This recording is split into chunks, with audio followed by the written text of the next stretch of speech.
120 तक हो गए थे। ठीक है, ये है 121 से स्टार्ट करेंगे आज।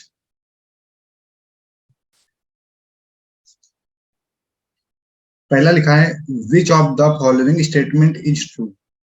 इनमें बताना है कौन सी स्टेटमेंट सही है। लिखा है इसमें, bill of exchange is drawn by the pay. दूसरे में लिखा है, bill of exchange is drawn by the creditor. तो जो बिल ऑफ एक्सचेंज होता है, ये क्रेडिटर द्वारा लिखा जाता है। ठीक है, तो इसका हो जाएगा, a bill of exchange is drawn by the creditor. क्योंकि जो क्रेडिटर होता है, जैसे अगर मानो मैं ही हूँ, ठीक है, क्रेडिट, मैं किसी का क्रेडिटर हूँ, तो मैंने मतलब उससे उधार रुपए लिया है, उधार लिया है, तो मुझे उसको पैसे पे करने हैं। तो हम लोग क्या करते हैं, एक बिल लिख देते हैं। ठीक, एक बिल लिख दिया, एक बिल लिख के हमने उसको दे दिया, तो उससे हमको उधार रुपए मिल जाता है, ताकि वो एक गारंटी पत्र होता है कि हाँ, हम कुछ टाइम बाद आपके रुपए वापस लौटा देंगे। तो इसीलिए बिल ऑफ एक्सचेंज जो होता है वो क्रेडिटर द्वारा लिखा जाता है। सर टाइमिंग के ऊपर भी होता है ना? हाँ, जैसे टाइम के ऊपर ये होता है कि लिखा है कि मुझे 2 महीने में रुपए लौटाने हैं। ठीक है, 2 महीने में रुपए लौटाना है, तो इसके लिए अभी मेरे पास रुपए है नहीं, मुझे लोन चाहिए, तो उसके लिए मैंने एक बिल लिख के दे दिया किसी पर्सन को, जिसको मैंने दे दिया, तो वो तो डेटर हो गया। ठीक है, मतलब वो तो डेटर है जो हमको रुपए देगा, लेकिन हम उसके लिए क्रेडिटर हो गए ना। हम क्रेडिटर हो गए, जैसे मैं पर्सन हूँ, मैं क्रेडिटर हो गया, वो डेटर हो गया। तो वो हमको, हमने उसको एक बिल दिया, उसने हमको रुपए दे दिए, सीधी सी बात है। क्लियर हुआ? तो बिल ऑफ एक्सचेंज किसके द्वारा लिखा जाता है? वो क्रेडिटर के द्वारा लिखा जाता है। बी ऑप्शन राइट होगा। हम ये 122 में लिखा है, which of the following error will be rectified through suspense account. तो देखो, सस्पेंस अकाउंट क्या होता है? सस्पेंस अकाउंट का काम ये होता है कि अगर जैसे यहाँ पर लाइबिलिटी है, यहाँ पर एसेट्स है, तो जिधर का पोर्शन कम आ रहा होगा, सपोज दैट यहाँ पे 200 रुपए कम आ रहा है, तो हम लोग क्या करेंगे, 200 रुपए एक्स्ट्रा ऐड कर देंगे। इसी को हम लोग बोलते हैं सस्पेंस अकाउंट, ताकि ये दोनों अकाउंट बराबर मैच कर सकें, इसलिए हम लोग सस्पेंस अकाउंट बनाते हैं। तो यहाँ पे लिखा है कि कौन सा है जिसमें हम लोग सस्पेंस अकाउंट लगाएंगे। लिखा है यहाँ पे, sales return book under cost by 1000 rupees. मतलब कि जो सेल रिटर्न बुक है, उसमें 1000 रुपए कम लिखा गया है। जब कम लिखा गया है तो हमें 1000 रुपए ज्यादा लिखना पड़ेगा, सीधी सी बात है। तो जब ज्यादा लिखना पड़ेगा 1000 रुपए, तो ये हो सकता है एक बार। आगे लिखा है, sales return 1000 rupees not recorded.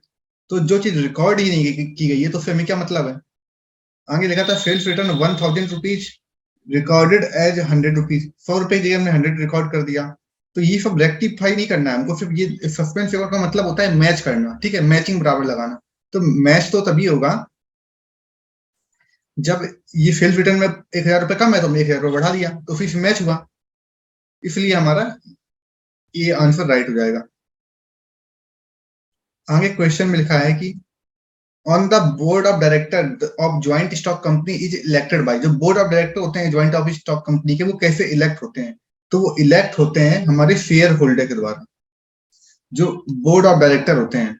ठीक है, संयुक्त पूंजी कंपनी के जो अध्यक्ष होते हैं, बोर्ड ऑफ डायरेक्टर होते हैं, वो हमारे शेयर होल्डर के द्वारा अपॉइंट किए जाते हैं। इसका थर्ड ऑप्शन राइट हो जाएगा। 124 में लिखा हुआ है, मैचिंग लिस्ट ए दिया है और लिस्ट बी दिया है, इन दोनों में करेक्ट देखना है। तो जो मोनोपोली होता है, ठीक, पहले तो 4 टाइप का मार्केट होता है। एक होता है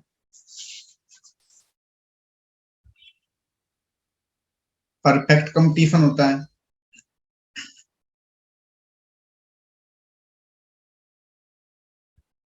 फिर एक होता है मोनोपोली,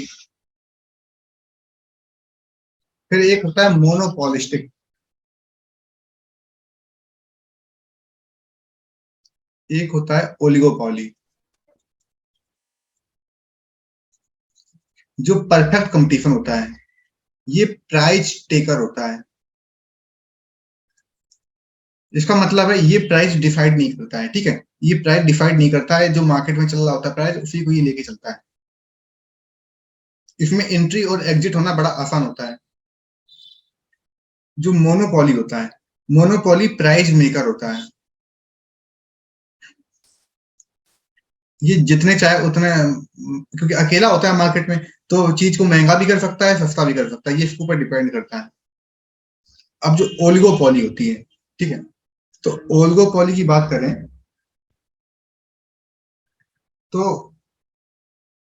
ओलिगोपॉली में कुछ फर्म होती है, ठीक है, कुछ बिजनेस होते हैं। जब कुछ बिजनेस होते हैं तो उसका हो जाएगा प्राइज रिजिडिटी, प्राइज रिजिडिटी। तो ये क्या होता है? तो इसका मतलब होता है, प्राइस रिजिडिटी का मतलब कीमत अनुमन्यता, मतलब कीमत में ज्यादा डिफरेंस नहीं होता है ओलिगोपॉली में, कम डिफरेंस होता है, ठीक, लेकिन होता है डिफरेंस, तो कम डिफरेंस होता है। परफेक्ट कंपटीशन की बात करें तो पता ही है, बता चुके हैं, प्राइस मेकर होता है ना परफेक्ट कंपटीशन। प्राइस मेकर तो यहाँ कहीं ऑप्शन है नहीं, sorry, perfect competition price taker होता है, मोनोपॉली होता है प्राइज मेकर। तो परफेक्ट कंपटीशन का हो गया हमारा ए। मोनोपॉली की बात करते हैं तो मोनोपॉली, अब देखो, मोनोपॉली के लिए यहाँ लिखे ऑप्शन लिखा है, हेट्रोजीनियस लिखा है, एक लिखा है होमोजीनियस। तो होमोजीनियस और हेट्रोजीनियस में क्या डिफरेंस होता है? एक ये होमोजीनियस हो गया, ये हमारा हेट्रोजीनियस हो गया। डिफरेंस दोनों में ये होता है कि होमोजीनियस जैसे घर में है, तो घर में सभी लोग एक साथ रहते हैं, ठीक है, चाहे वो किसी भी कलर के हो, किसी भी क्लास के हो, सभी लोग एक साथ रहते हैं। तो इस तरीके से बनता है होमोजीनियस, अलग अलग कलर होते हैं, सभी एक साथ होते हैं, जैसे ये सभी अलग अलग कलर एक साथ रहते हैं, उसे बोलते हैं हम लोग होमोजीनियस। अब अगर हेट्रोजीनियस की बात करें तो हेट्रोजीनियस में क्या होता है, इसमें अलग अलग क्लास में डिवाइड कर दिया जाता है, कि जैसे टॉप की क्लास में है तो जो जिस वैरायटी के लोग हैं वैसे ही रह रहे हैं, नीचे वाली क्लास में है तो उसके अलग कलर के लोग रह रहे हैं, उससे नीचे की क्लास में है तो लोग अलग कलर के रह रहे हैं। तो ये हेट्रोजीनियस होता है। हेट्रो मतलब हेट्रो, हट जाओ, तो उसमें जिसमें अलग अलग क्लास वर्ग के लोग अलग अलग रहते हैं, ठीक, ग्रुप बना के, उसे हेट्रोजीनियस बोलते हैं। होमोजीनियस में क्या होता है, एक साथ सब लोग मिलजुल के रहते हैं, खिचड़ी एक हो जाती है। तो जो होमोजीनियस में बहुत सारे लोग एक साथ रहते हैं। तो पहला तो क्लियर हो गया आपको कि देखिए परफेक्ट कंपटीशन हो गया हमारा प्राइस टेकर। प्राइस टेकर क्या होता है, परफेक्ट कंपटीशन। और मोनोपोली क्या होता है, प्राइस बनाता है ये। अब यहाँ पे लिखा है देखिए मोनोपोली कंपटीशन, मोनोपोलिस्टिक कंपटीशन लिखा है, और मोनोपोली, इन दोनों आपको बताना है क्या होगा। तो मोनोपोली में क्या होता है, मोनोपोली का काम होता है कि प्राइस मेकर, ठीक है, प्राइस ये बनाता है। तो जब प्राइस बनाता है तो होमोजीनियस प्रोडक्ट प्राइस मेकर लिखा हुआ है, देखिए प्राइस मेकर लिखा है वो। तो मोनोपोली हमारा प्राइस मेकर हो गया। होमोजीनियस का मतलब कि अलग अलग प्रोडक्ट होते हैं, तो वो जो अलग अलग प्रोडक्ट हैं उनके बारे में बता रही है, अलग अलग प्रोडक्ट है, ठीक है, होमोजीनियस में एक साथ सब लोग रहते हैं, अलग अलग प्रोडक्ट। तो प्राइस मेकर है तो मोनोपोली हो गया। अब जो मोनोपोलिस्टिक लिखा है, मोनोपोलिस्टिक में क्या होता है कि या तो एक जैसे प्रोडक्ट हो सकते हैं या तो अलग अलग हो सकते हैं, कुछ भी हो सकता है। तो मोनोपोलिस्टिक का ये हो गया हेट्रोजीनियस प्रोडक्ट। तो इसका अब आंसर क्या होगा, अब आपको ये देखना है। तो पहला तो ये देखिए मोनोपोली हो गया प्राइस मेकर, तो प्राइस मेकर पहले का सेकंड आ रहा है, हाँ ये आ गया। फिर मोनोपोलिस्टिक कंपटीशन का मतलब होता है ये हेट्रोजीनियस होते हैं, या तो ये प्राइस इक्वल भी हो सकते हैं, या मतलब चीजें एक जैसी रख सकते हैं, अलग भी रख सकते हैं चीजें। तो ये सेकंड का थर्ड हो गया बी का। C perfect competition price taker होता है, हाँ, तो ये सी का फर्स्ट हो गया। ओलिगोपॉली हो गया फोर्थ का फोर्थ। तो ये हमारा ये ऑप्शन हो गया क्लियर। ये ये मैचिंग समझ में आ गई। आगे 125 में लिखा हुआ है, in India the commercial bank are given license of the operation by। जो कॉमर्शियल बैंक होते हैं, जो बिजनेस करने वाले बैंक होते हैं, उनके बारे में बता रहे हैं लाइसेंस कौन प्रोवाइड करता है। तो कोई भी बैंक उनको लाइसेंस आरबीआई प्रोवाइड करती है। 126 में लिखा है which one is not the objective of book keeping. तो बुक कीपिंग का जो काम होता है वो क्या होता है, रिकॉर्ड करना। रिकॉर्ड करना, जो जितने भी ट्रांजेक्शन होते हैं उनको रिकॉर्ड करना इसका काम होता है, जितने की आई गई है तो सब रिकॉर्ड करते रहो कीपिंग में। तो जब रिकॉर्ड करोगे, उसके ऑब्जेक्टिव पूछ रहा है, ठीक, ऑब्जेक्टिव क्या होंगे, जब रिकॉर्ड करोगे उससे आगे बनेगा प्रॉफिट एंड लॉस अकाउंट बनेगा, अकाउंटेंसी में आगे प्रॉफिट एंड लॉस अकाउंट बनेगा। कैश फ्लो का पता चलेगा, क्या क्या कैश फ्लो है बिजनेस में, उसकी बिजनेस की फाइनेंशियल पोजीशन कैसी है ये पता चलेगा।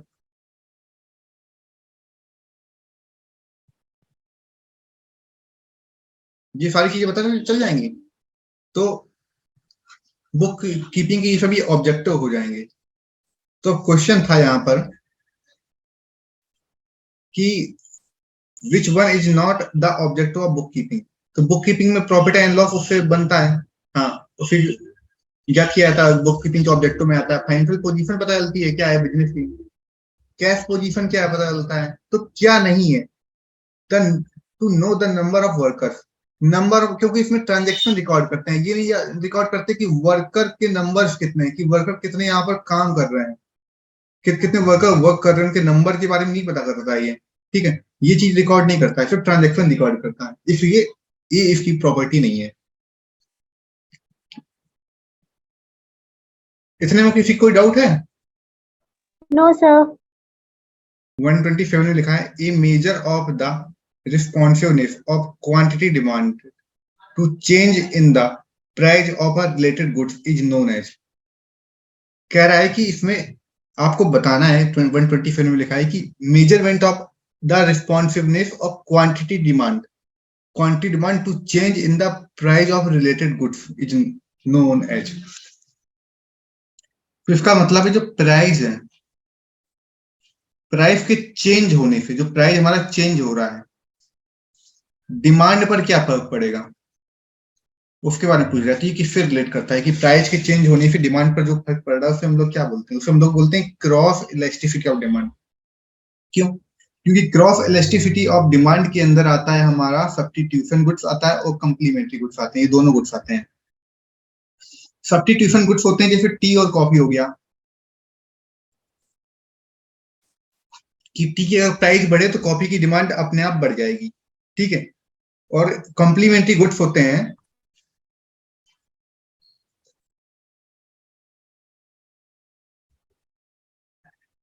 जो कंप्लीमेंट्री गुड्स होते हैं, कंप्लीमेंट्री गुड्स जैसे हो गया हमारा, समझिए आप कि पेन रिफिल हो गई। ठीक है, पेन रिफिल हो गई। अगर पेन की हमारी डिमांड कम हो जाती है तो रिफिल की भी डिमांड अपने आप कम हो जाएगी। मतलब कि अगर अगर पेन की हम प्राइस हाई कर देते हैं, प्राइस अगर हाई कर दिए तो अपने आप इस रिफिल की डिमांड कम हो जाएगी, तो ये दोनों एक दूसरे को अफेक्ट करेंगे। तो ये दोनों अगर देखा जाए तो प्राइस और डिमांड के रिलेशन को बता रहे हैं ना। तो यही यहाँ पर कहा गया है कि दोनों जो प्राइस और डिमांड के रिलेशन को बताते हैं उसे क्या बोलते हैं। तो इसमें ऑप्शन दो भी और तीन तीन भी दोनों सही है, मतलब क्रॉस इलास्टिसिटी ऑफ डिमांड बोलते हैं, क्योंकि उसी के अंदर आते हैं सब्स्टिट्यूशन गुड्स और कंप्लीमेंट्री गुड्स। 128 में लिखा है which among the following is an the job training method. तो जॉब ट्रेनिंग मेथड कौन सा होता है? जो जॉब ट्रेनिंग मेथड में कौन कौन सा एक मेथड है इसका पूछ रहा है, निम्नलिखित में से एक जॉब ट्रेनिंग ट्रेनिंग मेथड कौन सा है on the job training method, उसे हम लोग बोलते हैं कोचिंग। ठीक है, क्योंकि जो जो कोचिंग देता है, ठीक है, कोचिंग की बात कर रहे हैं, जो कोचिंग देता है उसे बोलते हैं हम लोग कोच बोलते हैं। ठीक है, उसे कोच बोलते हैं। और जॉब ट्रेनिंग के लिए कौन सा मेथड होता है, तो कोचिंग होता है, कि आप किसी की जॉब पे जाओगे उसके लिए आपको ट्रेनिंग जब दी जाती है तो फिर बोलते हैं हम लोग कोचिंग बोलते हैं। ठीक है, जॉब के लिए, फिर जॉब से पहले आपको जो ट्रेनिंग दी जाती है जॉब करने के लिए, तो उसको कोचिंग बोलते हैं, कोचिंग देने वाले को बोलते हैं कोच बोलते हैं, तो इसका हो जाएगा कोचिंग। 129 में लिखा है cost price of a machinery is 1 lakh rupees, accumulated depreciation 45,000, sales price 40,000, how much is the loss और प्रॉफिट। तो कॉस्ट मशीनरी की कितनी है, 1 लाख रुपीज दी है। डेप्रिसिएशन बता रहा है उसमें 45,000 है, और बेच कितने में रहे हम लोग उसको, बेच रहे हैं 40,000 रुपए में बेच रहे हैं। तो अगर एक मशीन हमारी, ये मानिए 1 लाख रुपए की हमने खरीदी है, तो हम लोग फिर सेल आउट कितने में कर रहे हैं, 40,000 रुपए उसकी स्क्रैप वैल्यू हो गई। ठीक है, तो 40,000 रुपए हमने उसको बेच दिया, कितना बचा, 60,000 रुपए बचा। जी, 60,000 रुपीज बचे हुए हैं, 60,000 रुपीज। अब कह रहा है उसमें कि डेप्रिसिएशन 45,000 लगाते हैं, तो हमने डेप्रिसिएशन लगा दिया 45,000, कितना बचा, 15,000 रुपये बचा। 15,000 रुपये क्या ये इतनी वैल्यू आपको अभी पे करनी पड़ेगी कि नई मशीन खरीदने के लिए एटलीस्ट, या फिर वो जो पुरानी 1 लाख रुपए की मशीन थी, तो उस मशीन के लिए आप जब नई मशीन खरीदोगे तो 15,000 रुपये भी कम पड़ रहा है, सीधी सी बात है। तो ये हमें लॉस हुआ है 15,000 रुपये का। ये क्वेश्चन समझ में आ गया सभी को? सर मुझे कंफ्यूजन है थोड़ा सा, हाँ बताइए। एक बार दोबारा करा अच्छा, सर। यहाँ पे लिखा है cost price of A machinery 1 lakh. एक मशीन की कॉस्ट कितनी है? 1 लाख रुपए की है। उस पर डेप्रीसिएशन चार्ज किया गया है 45,000 का, उसे बेचा गया है 40,000 में। अब कह रहा है कि हाउ मच इज लॉस या फिर प्रॉफिट क्या होगा अगर एक मशीन 1 लाख रुपए की है। ठीक है, उस पर चलो हम डेप्रीसिएशन चार्ज कर दे रहे हैं 45,000 का। कितना बचा? 55,000 बचा। 55,000। हाँ, इसे बेच कितने में रहे हम लोग? 40,000 में बेच रहे हैं, मतलब वो मशीन अब खराब हो चुकी है। उसको बेचा है, सेल प्राइस मतलब होता है स्क्रैप वैल्यू। ठीक है, तो इसका स्क्रैप वैल्यू है वो क्या है? 40,000 रुपए। तो अब कितना बचा? 15,000 रुपए बचा। ये 15,000 रुपए क्या ये मशीन की इतनी वैल्यू बची है कि मतलब अब अगर आपको अगर ये 2014 में ली गई होती मशीन, ठीक है, तो इतना सब होने के बाद 15,000 रुपए बच रहा है। तो अब आप ये सोचो अगर आप 2014 में हो, दोबारा से पहुंचो पास्ट में, तो आप वो मशीन खरीदने के लिए आपको 15,000 रुपए तो और पे करनी होंगे ना, क्योंकि देखो जो डेप्रीसिएशन कटता है, ये कटा है हमारा 45,000 का, ये कहीं ना कहीं तो इकट्ठा होता है अकाउंट में, हमारी बुक्स में। ठीक है, ये तो इकट्ठा होता है, तो हमारे लिए पॉजिटिव पॉइंट होता है। अब मशीन बेचने पे भी हमको जो ये मिला है 40,000, ये भी हमारे लिए कैश है। तो हमारे पास 85,000 तो ऑलरेडी है मशीन खरीदने के लिए। कितना नहीं है? तो 15,000 रुपए नहीं है। ये 15,000 रुपए नहीं है, तो आपको एक अगर 2014 में ये मशीन खरीदी गई थी, तो पास्ट में जाकर अगर दोबारा खरीदोगे तो आपके पास 15,000 रुपए कम पड़ रहे हैं इस मशीन को खरीदने के लिए। मतलब आपका ये लॉस है कि 1 लाख की मशीन थी, अब उसकी वैल्यू 85,000 बची है। समझ में आया? यस सर, अब आ गया। हाँ, क्योंकि यहाँ पे 45,000 डेप्रिसिएशन हमने काटा है, तो ये भी हमारे अकाउंट की बुक में इकट्ठा होता रहता है ना, हम लोग काटते रहते हैं। किसी को ऐसा तो है नहीं कि उसको बर्बाद कर देते हैं, वो इसलिए काटा रहता है कि अगली मशीन खरीदी जाए तो उसके लिए रुपए का इंतजाम हो जाए। उस मशीन को हमने बेचा भी 40,000 रुपए में, तो टोटल हमारे पास कितना कैश है? 45,000 है, और ये 40,000 है, टोटल 85,000 कैश हो गया। अब अगर हम उस मशीन को खरीदते हैं, ठीक है, अगर उसका प्राइस आज भी 1 लाख रुपए है, सपोज दैट मान लेते हैं, या नहीं मानते हैं 1 लाख है, उसका 1,20,000 रुपए प्राइस हो गया है, लेकिन हम जो कंपेयर करेंगे कि हमने मशीन खरीदी थी 1 लाख रुपए की, अब उसकी वैल्यू बची है 85,000, मतलब इतना हमारे पास कैश है, मतलब कि 15,000 रुपए का कैश उसका खत्म हो चुका है। जो खत्म हो चुका है वो हमारा लॉस हो गया है। तो यही इस क्वेश्चन में कह रहा है कि हाउ मच इज प्रॉफिट और लॉस, तो लॉस हमारा 15,000 रुपए आएगा। अब क्लियर हुआ? Yes sir. आगे आते हैं, 130 में लिखा हुआ है, in the district forum under section 10 to 15 of the Consumer Protection Act 1986, who shall be the president? President कौन होगा? तो देखो कंज्यूमर प्रोटेक्शन एक्ट हमारा जो 10 से 15 के बीच में है, उसमें प्रेसिडेंट कौन होता है? तो प्रेसिडेंट वो इंसान होता है, प्रेसिडेंट वो इंसान होता है कौन? जो डिसीजन लेता है, डिसीजन करेगा, मतलब जजमेंट लेगा। जो जजमेंट लेता है, कैसा जजमेंट लेता है कि अगर कोई कंज्यूमर है, उसके साथ कुछ अनफेयर हुआ है, कुछ गलत हुआ है, तो गलत हुआ है तो उसको वो जज करके उसका सही, उसको मुआवजा दिलवाएगा।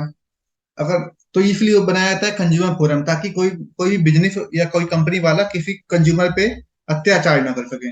तो यही इसमें कह रहा है कि जो इसका प्रेसिडेंट है वो सेक्शन 10 टू सेक्शन 15 के अंदर 1986 में जो प्रेसिडेंट बनाया जाता है, उसके लिए क्या क्वालिफिकेशन होनी चाहिए? तो सबसे बड़ी क्वालिफिकेशन होनी चाहिए कि a person who is or has been in a qualified become a district collector. तो डिस्ट्रिक्ट कलेक्टर की बात कर रहा है, तो कलेक्टर तो डीएम होता है एक तरीके से देखा है, तो ये तो होएगा नहीं। ए person who is or has been or in qualification to become a जज। अच्छा, जिसमें क्वालिफिकेशन और जज बनने की। अच्छा, आगे लिखा है a person who is or has been or in qualified to become district collector and a person who is or has been or is qualification of a become district judge। फिर chief justice, तो देखो chief justice लिखा है option, तो ये हमारा तो supreme court में होता है, ठीक है, तो ये सुप्रीम कोर्ट में होता है, तो उससे मतलब नहीं है। कलेक्टर से मतलब नहीं है, तो उसके लिए पर्सन के लिए क्वालिफिकेशन होनी चाहिए डिस्ट्रिक्ट जज बनने की। ठीक है, सिंपल सी बात लिखी है यहाँ पे कि उसमें क्या होना चाहिए, तो उसमें क्वालिफिकेशन होनी चाहिए डिस्ट्रिक्ट जज बनने की। जो डिस्ट्रिक्ट जज बनना चाहता है, कंज्यूमर प्रोटेक्शन एक्ट में यहाँ लिखा है डिस्ट्रिक्ट फोरम। तीन तरीके के फोरम होते हैं, एक डिस्ट्रिक्ट होता है, ठीक है, एक हमारा स्टेट होता है, और एक हमारा नेशनल होता है, कंट्री की बात करता है पूरी। डिस्ट्रिक्ट में जब बात करता था ओल्ड के टाइम में, ठीक है, जब ओल्ड की बात करता था तो यहाँ कहता था 20 लाख तक के मामले आते थे डिस्ट्रिक्ट में। इसके बाद जो 20 लाख से ऊपर होते थे वो स्टेट में आते थे 1 करोड़ तक के। 1 करोड़ से ऊपर के जो होते थे मामले वो आते थे नेशनल लेवल। यहाँ बात कर रहा है डिस्ट्रिक्ट फोरम की बात कर रहा है, तो डिस्ट्रिक्ट फोरम में वो आएगा जो डिस्ट्रिक्ट डिस्ट्रिक्ट जज बनने के लिए क्वालिफिकेशन रखेगा, क्वालिफाइड होगा, उसी को हम लेंगे, तो इसका बी ऑप्शन करेक्ट है। ये हमारा 1986 का कंज्यूमर प्रोटेक्शन एक्ट है।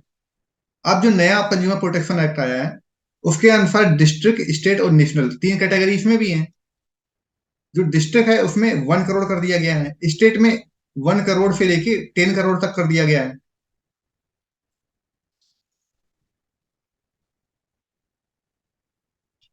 और 10 करोड़ से ऊपर कर दिया गया है, नेशनल में कर दिया गया है। 130 तक क्लियर हुआ।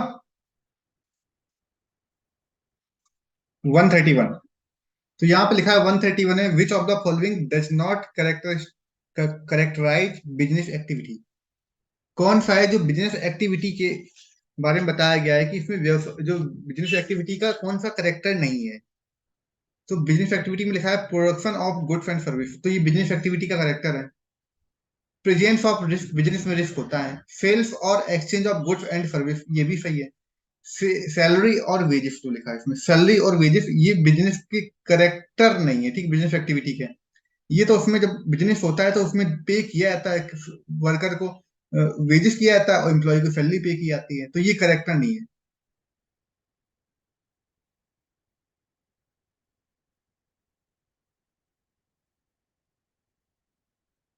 132 में लिखा है on receiving the returned goods from the buyer the seller send। Debit note. देखते हैं क्या होगा। On receiving the return goods from the buyer seller send.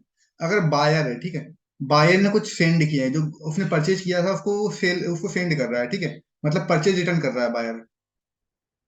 जब वो रिटर्न कर रहा है तो सेलर उसे क्या भेजेगा, सेलर क्या देगा, तो सेलर हमें उसको देगा, क्या देगा, तो ये पूछ रहा है ना।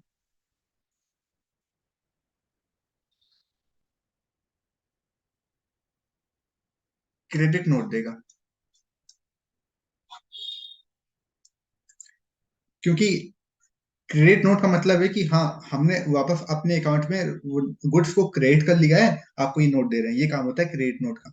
तो जब बायर गुड्स को जो रिटर्न करता है, ठीक है, तो रिटर्न करता है उस कंडीशन में सेलर क्या बनाता है, तो सेलर बनाता है क्रेडिट नोट।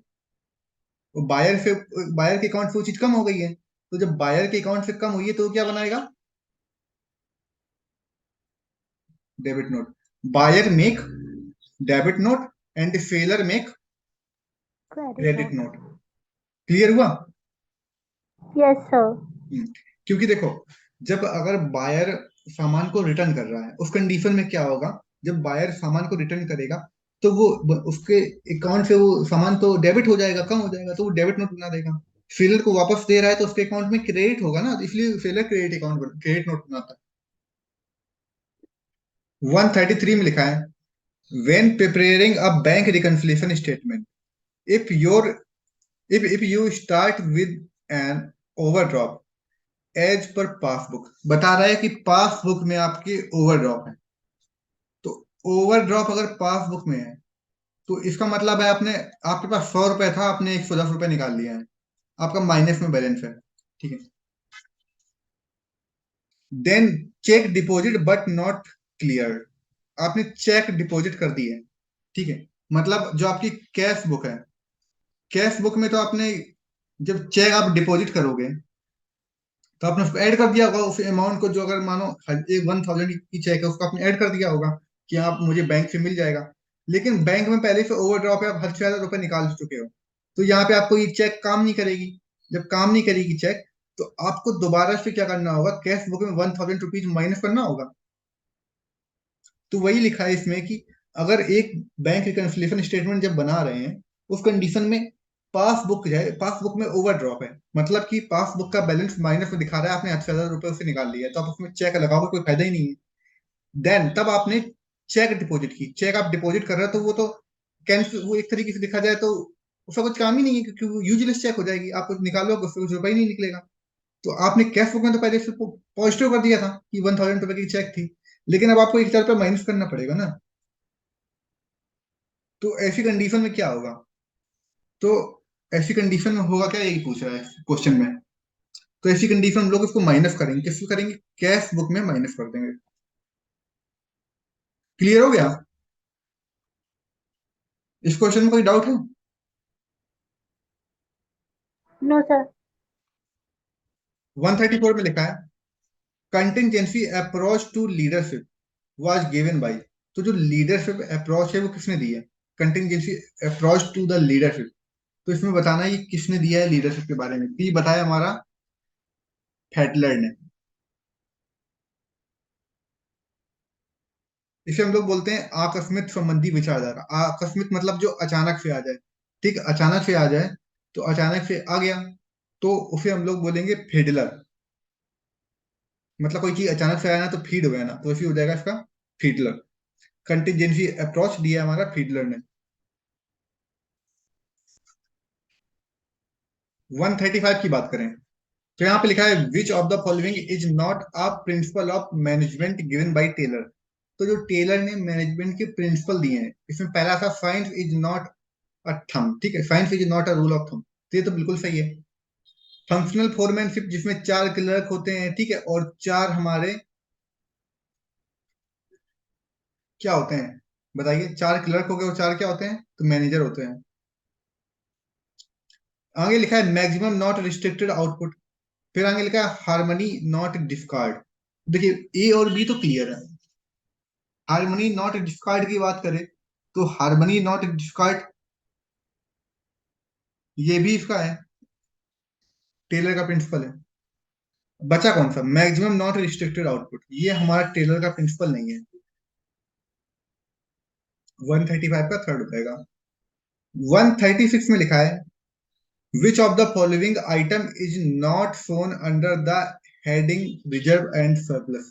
तो रिजर्व एंड जो सरप्लस होता है, ये हमारा क्या बनता है, तो ये बैलेंस शीट की लायबिलिटी साइड बनता है।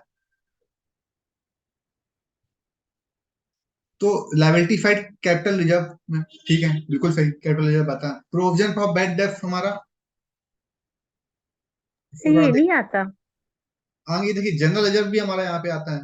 तो ये दो ऑप्शन तो क्लियर हो गए, अब लिखा है सेकंड और थर्ड में देखना है आपको, तो credit balance of profit and loss account. Credit balance मतलब आपको प्रॉफिट हुआ है, ठीक है, जब आपको प्रॉफिट होता है तो ये आप दिखाओगे कहाँ पे, रिजर्व एंड सरप्लस में दिखाओगे, लायबिलिटी साइड में, तो ये भी सही है। लेकिन कौन सा नहीं, प्रोविजन फॉर बैड डेब्ट होता है हमारा, ये एसेट में माइनस होता है ना, जो डेटर होते हैं यहाँ पे, जो भी चीज होगी उसमें प्रोविजन फॉर बैड डेब्ट लोग माइनस करते हैं। तो इसमें कौन से रिजर्व एंड सरप्लस साइड में नहीं आता है, रिजर्व एंड सरप्लस हमारा लायबिलिटी साइड आता है, इसलिए तीनों चीजें आती हैं, लेकिन प्रोविजन फॉर बैड डेब्ट हमारा एसेट्स में आता है, माइनस करते हैं, इसलिए 136 का सेकंड हो जाएगा। 137 में लिखा है when a firm maintain a cash book it need not maintain. अगर एक फर्म कैश बुक मेंटेन कर रही है तो उसे क्या मेंटेन करने की जरूरत नहीं है, प्रॉपर जर्नल, जर्नल तो मेंटेन करना कंपलसरी है। परचेज बुक, अगर परचेज खरीद रहे हो आप लोग उधार तो करोगे, सेल्स अगर उधार बेच खरीद रहे हो या बेच रहे हो, उस कंडी बेच रहे हो, तो आपको सेल्स बुक बनानी पड़ेगी। लेकिन जो बैंक एंड कैश अकाउंट है, ठीक है, बैंक एंड कैश अकाउंट इसको बनाने की आपको जरूरत नहीं है, क्योंकि मेंटेन आप कैश बुक आप ऑलरेडी बना रहे हो, तो आपको अलग से कैश अकाउंट बनाने की जरूरत नहीं है। जब आपको कैश अकाउंट बनाने की जरूरत नहीं है, तो ऑप्शन कौन सा राइट हो जाएगा? ऑप्शन राइट हो जाएगा ये 4। 138 में लिखा है, which of the following statement does not clearly distinguish between entrepreneurship and management.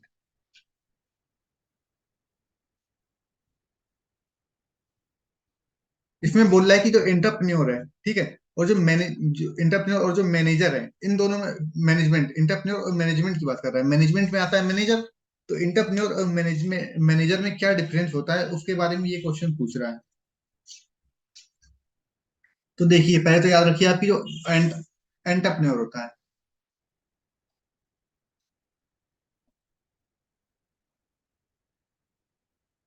Entrepreneur होता है और जो मैनेजर होता है, इन दोनों में क्या डिफरेंस होता है?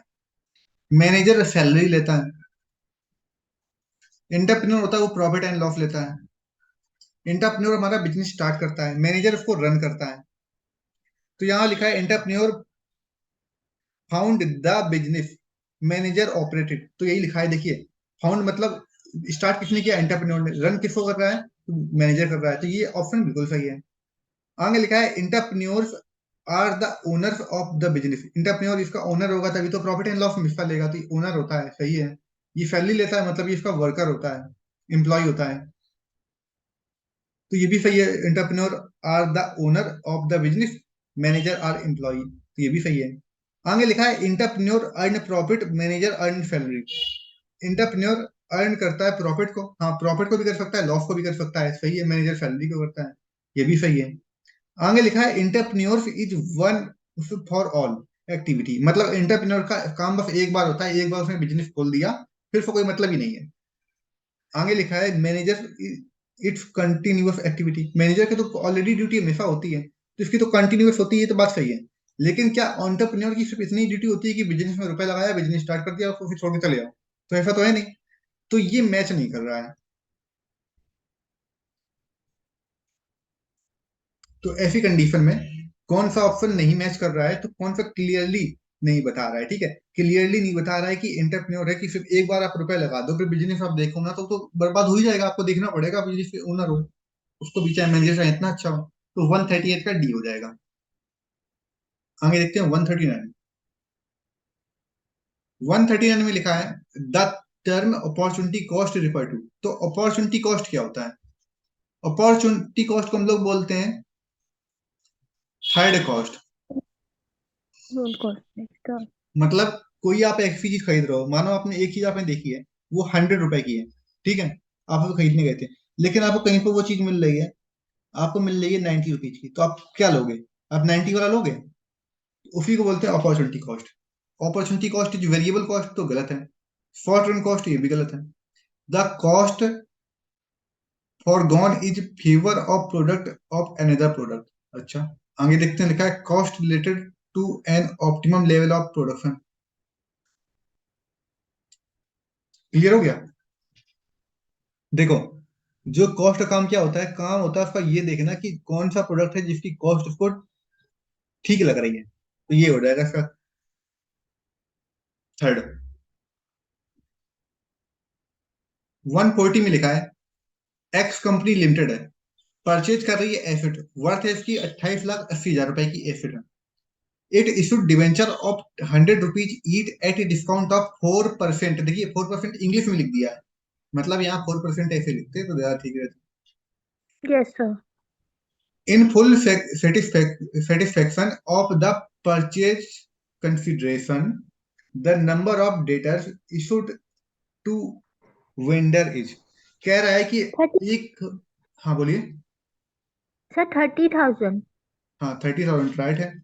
28,80,000 आपने लिखा, इतने के आपने एसेट खरीदी है। आपने डिबेंचर इशू किए हैं कितने के? 100 रुपीज ईच आपने डिबेंचर इशू किया है, वो भी क्योंकि आपको लोन लेना पड़ा होगा इस एसेट को खरीदने के लिए। तो 100 रुपीज ईच डिबेंचर इशू किया, वो भी 4% डिस्काउंट पे, मतलब 96 रुपए पे आपने डिबेंचर इशू किया है। अब कह रहा है कि जो डिबेंचर जारी किया गया है, तो जो सेलर्स हैं उनको कितने डिबेंचर मिले होंगे, ठीक है। तो डिबेंचर मिले कितने होंगे जब 96 में इसको डिवाइड करोगे, पहले तो 4 से करते हैं।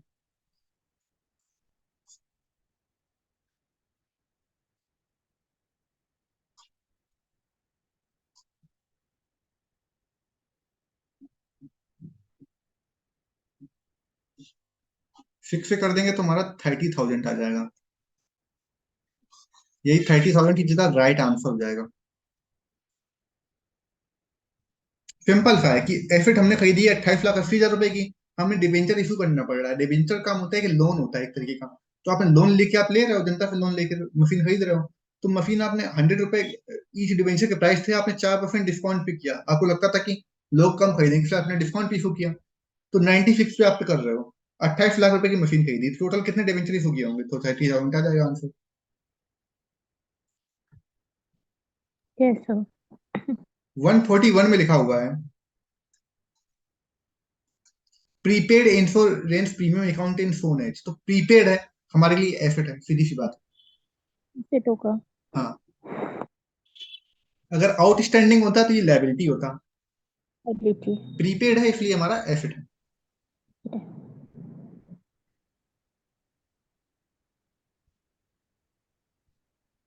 142 में लिखा हुआ है, what does change in economic growth. Economic growth क्या चेंज करता है, तो नेशनल इनकम रिलेट करती है इकोनॉमिक ग्रोथ से। क्यों?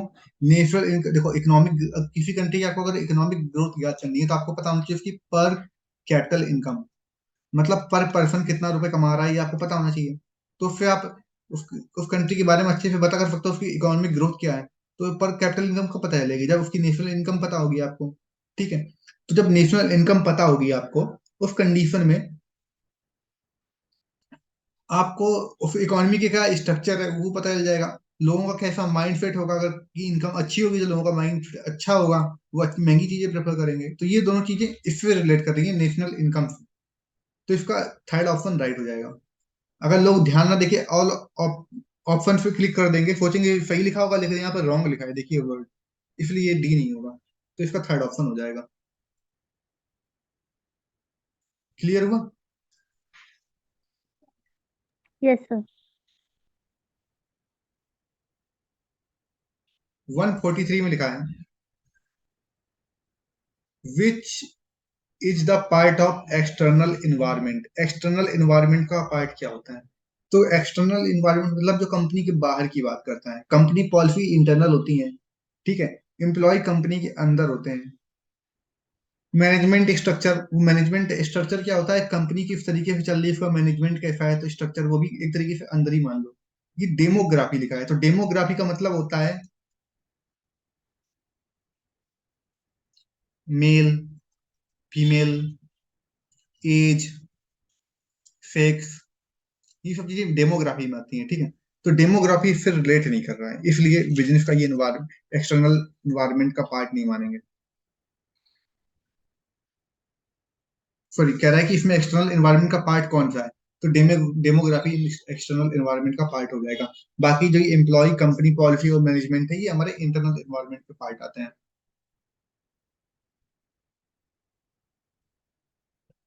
144 में लिखा है, प्रीपेड एक्सपेंसेस। जो हमने एक्सपेंसेस पहले से पे कर दिए हैं, तो हमने पे कर दिए, हमारे लिए एसेट है, सीधी सी बात है।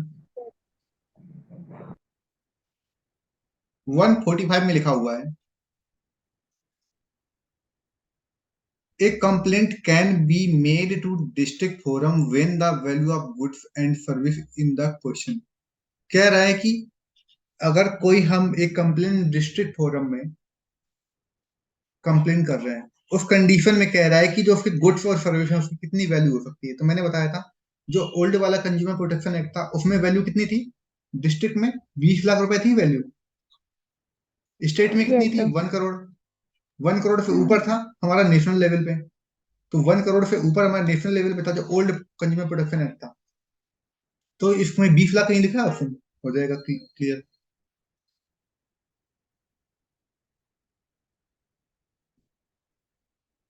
ये कंज्यूमर प्रोटेक्शन एक्ट 1986 था, जो अब चलता है वो हमारा चलता है 2019 चलता है, इसमें चेंज हो गया है। Yes sir. चेंज क्या हुआ है, जो 1986 था और जो हमारा ये 2019 है, इसमें चेंज बस इतना हुआ है, डिस्ट्रिक्ट, स्टेट और नेशनल। डिस्ट्रिक्ट में पहले 20 लाख तक के आते थे चीजें, मामले। स्टेट में आते थे 20 लाख से लेके 1 करोड़ तक के मामले आते थे। 1 करोड़ से ऊपर के जो मामले होते थे ये हमारे आते थे नेशनल पे। अब इसमें जब किया है 2019 में, क्योंकि ये बहुत पहले की बात थी, तब महंगाई इतनी नहीं थी, अब महंगाई बहुत हो गई है, तो 1 करोड़ तक के आते हैं सिर्फ डिस्ट्रिक्ट में। स्टेट में आते हैं 1 से 10 करोड़ के। 10 करोड़ के प्लस के जो मामले होते हैं वो हमारे नेशनल में आते हैं। ये डिफरेंस है। तो यहाँ पर देखिए, ये तो दिया नहीं कि ओल्ड न्यू, ठीक है। अगर यहाँ बात कर रहा है, डिस्ट्रिक्ट की बात कर रहा है, तो डिस्ट्रिक्ट में या तो 1 करोड़ होना चाहिए था ऑप्शन, या तो होना चाहिए था 20 लाख। तो यहाँ 1 करोड़ का ऑप्शन है नहीं, इसलिए 20 लाख ले लिया, मतलब ये ओल्ड का दिया होगा।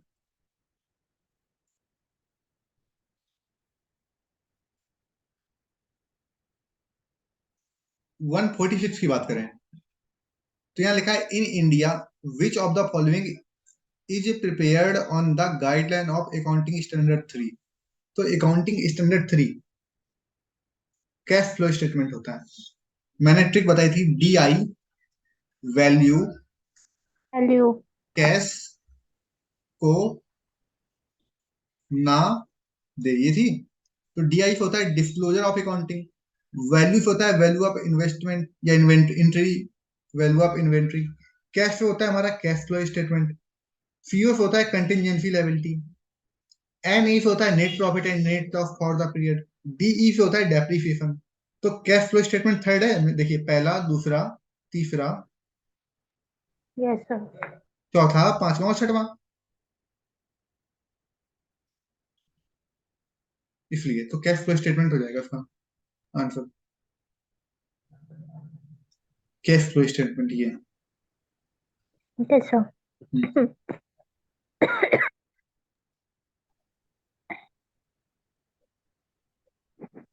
147 में लिखा है कि which of the following is correct.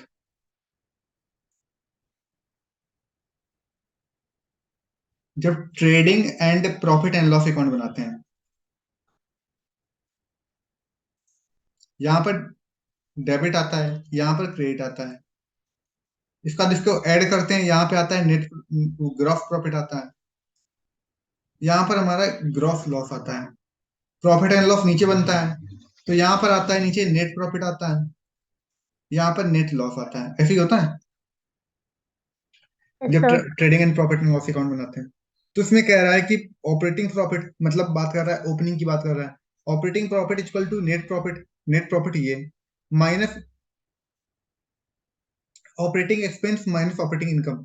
मतलब कि नेट प्रॉफिट, अगर आपको ये पता है, आपको नेट प्रॉफिट पता है 20,000 रुपए, ठीक है। इनकम आपकी यहाँ पर बता रहा है, इनकम है आपकी 40,000 रुपए की, एक्सपेंसिव थे 20,000 रुपए के, तो आपको नेट प्रॉफिट हुआ होगा 20,000 रुपए का। तो यहाँ पर बता रहा है कि आपने कैसे ही नेट प्रॉफिट निकाला, जब आप 40,000 में 20,000 घटाओगे। यहाँ पर दोनों माइनस कर रहे हैं, मतलब -40 - 20 तो 60,000 हो जाएगा, तो ये पहला तो ऑप्शन गलत है। दूसरे में लिखा है नेट प्रॉफिट 20,000 मान लिया हमने, नेट ऑपरेटिंग एक्सपेंसिस चलाने में जितना खर्चा हुआ 20,000 रुपए, प्लस नेट ऑपरेटिंग इनकम, इन दोनों को जोड़ोगे तब 20-60,000, तो ये भी तो गलत है। देखिए, सर। नेट प्रॉफिट दिया हमारा 20,000 रुपए, ठीक है। Yes operating sir. एक्सपेंसेस ये दिए हैं हमने, इनको जोड़ दिया, जोड़ा, इसमें से जब माइनस कर देंगे तो हमारा ये वैल्यू निकल आएगी। हाँ जी सर। हाँ, ये वैल्यू निकल आएगी, तो ये आंसर राइट हो जाएगा। बाकी डी ऑप्शन दिया है, net profit minus non operating expenses, expenses को घटा दोगे, इनकम को जोड़ोगे, तो ये ऑप्शन ये भी गलत हो जाएगा। तो अगर ये वाला यस याद करना, आपको ये पता है, ये पता है, ये पता है, तो आप ये वाला फाइंड आउट कर सकते हो कैसे। इसमें से आपने यस इसको सर। जोड़ा, इससे घटा दिया, तो जितना आया वो आंसर आ गया हमारा ग्रॉस हम्म। प्रॉफिट, या फिर उसी को बोल देंगे ऑपरेटिंग प्रॉफिट। हाँ जी सर। तो इसका थर्ड ऑप्शन हो जाएगा राइट। 148 में दिया है in a cooperative society the principle followed in. Cooperative society का मतलब होता है जो एक दूसरे से कोऑपरेट करते हैं, ठीक है।